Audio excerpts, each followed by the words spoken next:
মাননীয় স্পিকার, মাননীয় প্রধানমন্ত্রী মাত্র যে উত্তরটি দিয়েছেন, নারীদের সামগ্রিক উন্নতির জন্য, অর্থনৈতিক উন্নতির জন্য যেসব পদক্ষেপগুলো নিয়েছেন, সেসব পদক্ষেপের 5 নম্বর প্যারাগ্রাফের আলোকে মাননীয় স্পিকার, আমার সম্পূরক প্রশ্ন।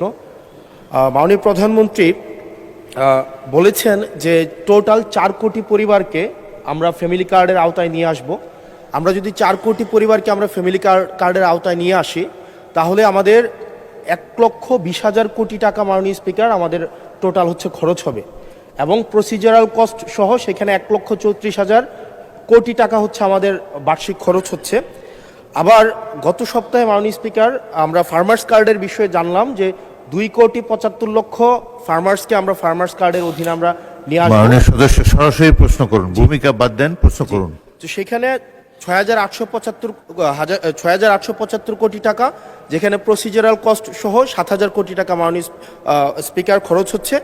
অর্থাৎ মাননীয় প্রধানমন্ত্রীর কাছে আমার প্রশ্ন, এই পদক্ষেপগুলো নিঃসন্দেহে মানুষকে সংযোগ করেছে, মানুষ সেগুলোর প্রতি আকৃষ্ট হয়েছে, কিন্তু আমার প্রশ্নটি হচ্ছে, আমরা 1,40,000 কোটি টাকা প্রত্যেক বছরে যদি একটা নির্ভরশীল অর্থনীতির খাতে আমরা বিনিয়োগ করি, সেক্ষেত্রে এটা কতটা হচ্ছে আমাদের অর্থনীতিকে স্বনির্ভর করবে, এবং এই অর্থটাকে আমরা সোশ্যাল সেফটি নেটসের যেই খাতগুলো এখন বর্তমানে বিদ্যমান রয়েছে সেগুলো থেকে কেটে এনে আমরা সেখানে বরাদ্দ দিচ্ছি, নাকি হচ্ছে আমরা নতুন করে আমরা এই খাতগুলোতে টাকা দিচ্ছি? যদি নতুন করে দেই, সেক্ষেত্রে মুদ্রাস্ফীতি ঘটার সম্ভাবনা রয়েছে কিনা সেটি পরীক্ষা করা হয়েছে কিনা, এটি আমার প্রশ্ন। ধন্যবাদ মাননীয় স্পিকার। মাননীয় প্রধানমন্ত্রী। আপনাকে ধন্যবাদ। মাননীয় ইয়াং সংসদ সদস্য, আপনাকেও ধন্যবাদ আপনার প্রশ্নের জন্য। অবশ্যই আল্লাহর কাছে শুকরিয়া, আলহামদুলিল্লাহ, যে আমরা যে ফ্যামিলি কার্ডের কথা জনগণকে বলেছিলাম নির্বাচনের পূর্বে, সেই ফ্যামিলি কার্ডটি মানুষ গ্রহণ করেছে, এবং আপনি নিজেও সাক্ষী, আপনি নিজেও সাক্ষী, আপনার নির্বাচনী এলাকাতেও আপনাকেও মহিলারা ঘিরে ধরেছিল ফ্যামিলি কার্ড দেওয়ার জন্য। আপনি উত্তরে বলেছেন যেই মুহূর্তে ফ্যামিলি কার্ড সরকার দেবে আপনি চেষ্টা করবেন তাদেরকে ফ্যামিলি কার্ড ডিস্ট্রিবিউট করার জন্য। মাননীয় সংসদ সদস্য, আপনি নিশ্চয়ই এটি অনুধাবন করতে পারবেন যে 4 কোটি পরিবারকে আমরা ফ্যামিলি কার্ড দিব। আমরা পর্যায়ক্রমিকভাবে সরকার এটা দেবে। পৃথিবীর কোনো সরকারের পক্ষেই একবারে এটি করা সম্ভব না। এই ডাটাগুলো কালেক্ট করতে হবে, কার কি অবস্থা, প্রত্যেকটা ফ্যামিলি ডাটা কালেক্ট করবে, পর্যায়ক্রমিকভাবে আমরা দিব। এবং প্রথম স্টেজে আমরা যারা ভালনারেবল ফ্যামিলি, আমরা তাদেরকে এই কার্ডগুলো দিব। কাজেই ধীরে ধীরে আমরা বাজেটটি তৈরি করব, এবং ধীরে ধীরেই আমরা কার্ড দেওয়ার সংখ্যাটা ধীরে ধীরে আমরা বাড়াবো। এবং সেজন্যই আমরা মনে করি আমাদের যে সব হিসাব নিকাশ করেছি আমরা, তাতে করে বাজেটের উপরে কোনো চাপ পড়ার তেমন কোনো কারণ নেই। এটি গেলে 1 নম্বর। দ্বিতীয়ত, আপনি বলেছেন যে আরও যেগুলো সেফটি নেট,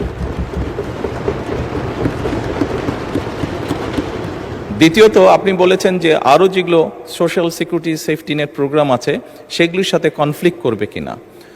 মাননীয় সংসদ সদস্য, আপনি যদি দেখেন এই মুহূর্তে যে কটি ধরনের ডিফারেন্ট কাইন্ডের এই ধরনের প্রোগ্রাম আছে, আপনি যদি সবগুলোর অর্থ সহযোগিতা অ্যাড করেন, দেখবেন যে ফ্যামিলি কার্ডে যেই 2,500 টাকা দেওয়া হচ্ছে সবগুলো অ্যাড করলো সেটার পরিমাণ না। অর্থাৎ ফ্যামিলি কার্ডে যেই সহযোগিতা দেওয়া হচ্ছে টাকার ভলিউমে সেটা সবচেয়ে বেশি,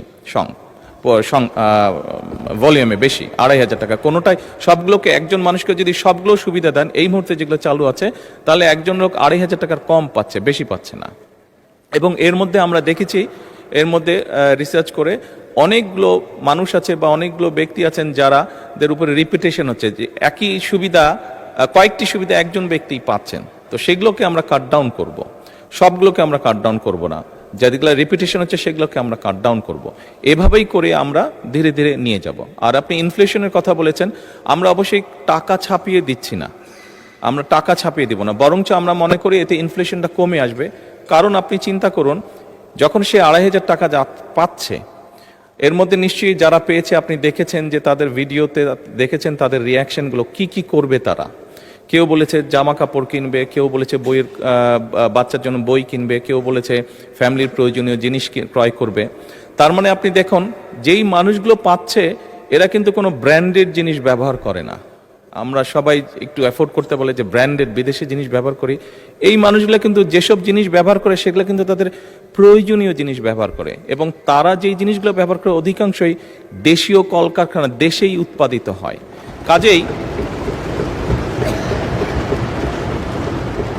কাজেই মাননীয় সংসদ সদস্য, এই টাকাটা যখন তার কাছে যাচ্ছে, সে যখন খরচ করছে, এই টাকাটা কিন্তু গ্রামীণ ইকোনমিতে ব্যবহৃত হচ্ছে।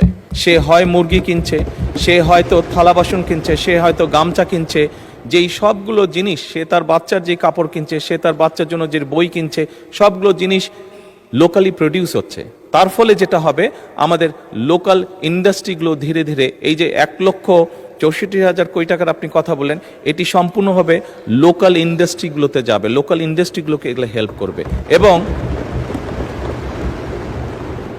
এবং স্বাভাবিকভাবে যখন একটি গ্রামে যখন অনেকগুলো ফ্যামিলি, অনেকগুলো মহিলা এই কার্ডটি পাবেন, তারা যখন যেই দোকানে গিয়ে সদাই করবেন, তারা জিনিসপত্র কিনবেন, সেই দোকানে আপনি খোঁজ করে দেখুন, এখন হয়তো একজন হেল্পার আছে দোকানের, তার স্টাফ হয়তো একজন আছে, কিন্তু আপনি 3 মাস পরে বা 6 মাস পরে দেখবেন তার স্টাফ 2 জন হয়ে গেছে। কারণ স্বাভাবিকভাবে অনেকগুলো ফ্যামিলির কাছে এই সহযোগিতাটা পৌঁছাবে এবং তারা সেখানে সদাই করতে যাবে বা জিনিসপত্র কিনতে যাবে। ফলে ওই দোকানের মালিক যে বা দোকানটা যা চালাচ্ছে, তার তখন একজন সহকারী হবে না, তার 2 জন সহকারী হবে। অর্থাৎ কর্মসংস্থানের একটি ব্যবস্থা হচ্ছে। একদিকে যেরকম এইটা এক কাইন্ড অফ ইনভেস্টমেন্ট, স্টেট রাষ্ট্রের একটা ইনভেস্টমেন্ট, যে ইনভেস্টমেন্টের মাধ্যমে ধীরে ধীরে লোকাল শিল্পগুলো গড়ে উঠবে, যে ইনভেস্টমেন্টের মাধ্যমে ধীরে ধীরে কর্মসংস্থানও গড়ে উঠবে। সেই জন্যই আমাদের হিসাব বলছে ইনফ্লেশন বরং কমবে, বাড়বে না।